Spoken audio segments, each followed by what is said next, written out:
Hi everyone and welcome back to my channel. My name is Nat and today I'll be showing you guys my budget categories.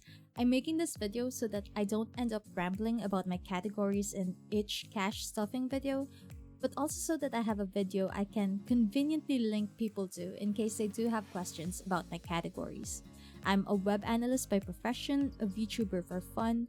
I'm in my early 30s and I'm engaged to be married next year, but right now I'm still living with my mom. She is an amazing woman who prefers that I save my money instead of contributing at home. You'll probably hear me talk a lot about her in my videos because she's such a big influence on how I approach and handle my finances. But for now, let me show you guys my budget binder categories. So here's my DIY budget binder. I made it out of an old calendar and made in candy paper bags. The cover isn't decorated yet because, to be honest, I'm not that creative.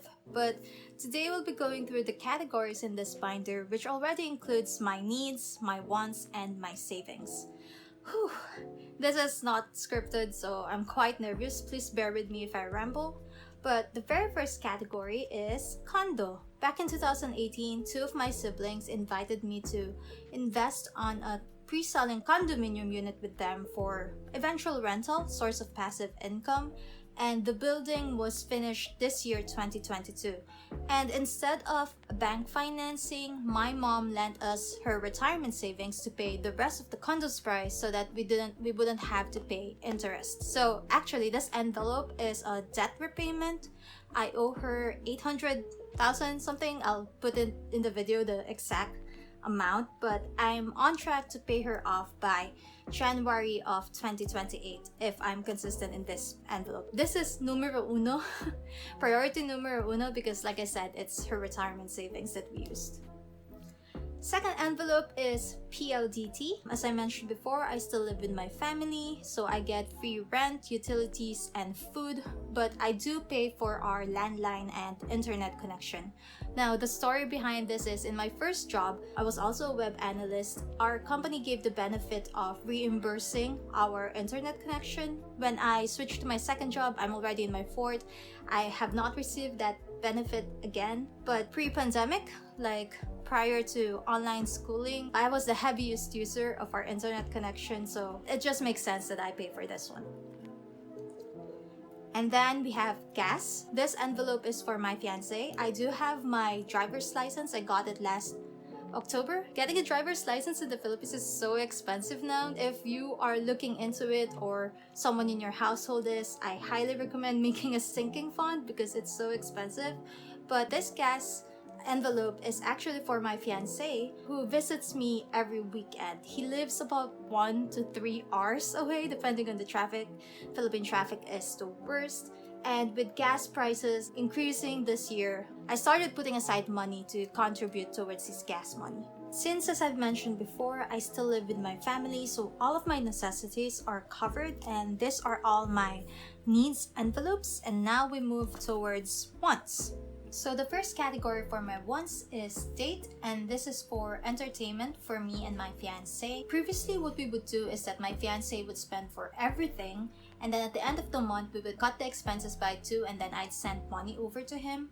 But ever since I started budgeting by category, we would take turns spending on weekends, and then I would just update him on how much is remaining in this envelope so that for the next weekend that I'm in charge of, he would know what I can and cannot afford and manage his expectations on what our date would be like.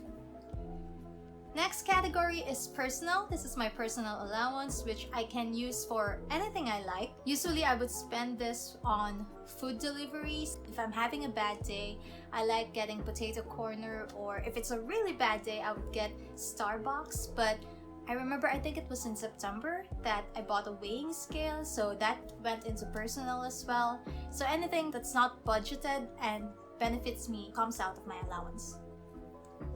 Next is my side hustle. So for those of you who don't know, my side hustle is live streaming video games on Twitch. And I have actually earned quite a bit of money from this side hustle. I made a video on it before. I'll put the link in the description if you're interested.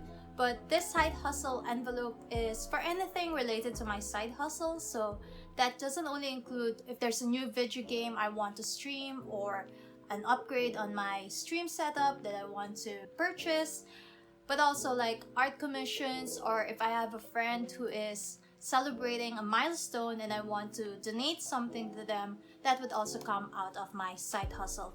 Now, as a side note, this envelope is stuffed with my day job salary, but I do have a separate tracker for the income and expenses of my side hustle, and I still have a bit of a balance from the income I've earned so far, but once that reaches to zero, then I'll probably slow down in stuffing this envelope. Next category is gifts, and this is for non-sinking fund gifts. So like if a birthday is coming up this month, like my nephew's birthday is at the end of November, so I will be stuffing this envelope so that I can gift to them.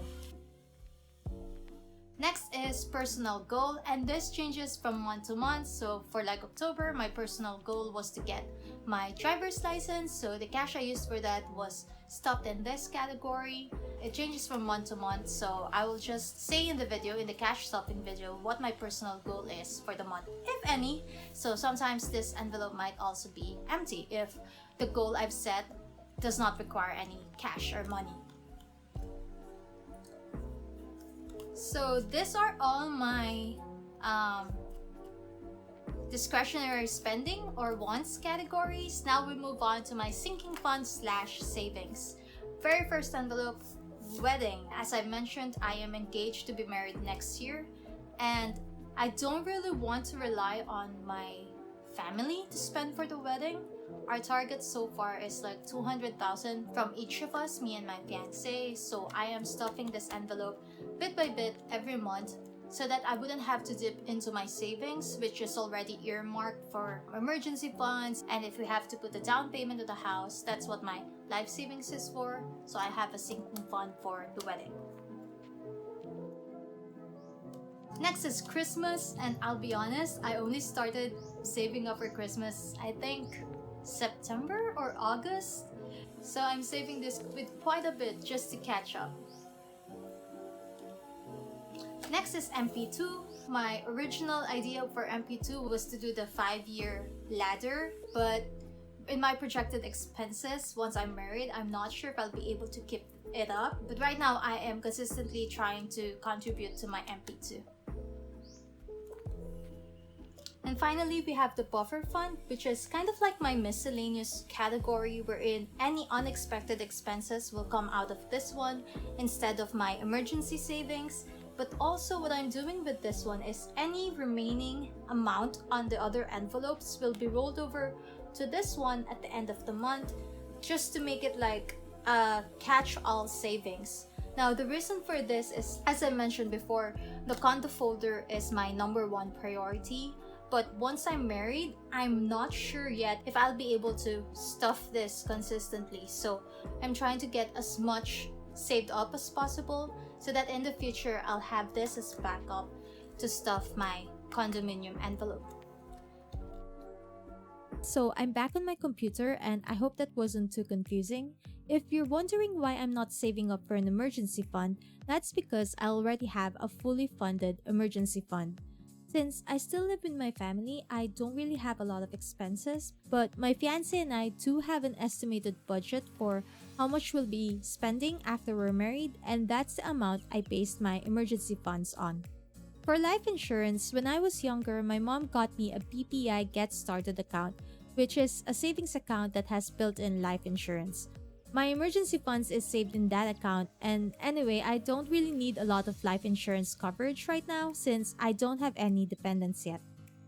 And then for health insurance, I'm currently relying on PhilHealth and my company's HMO.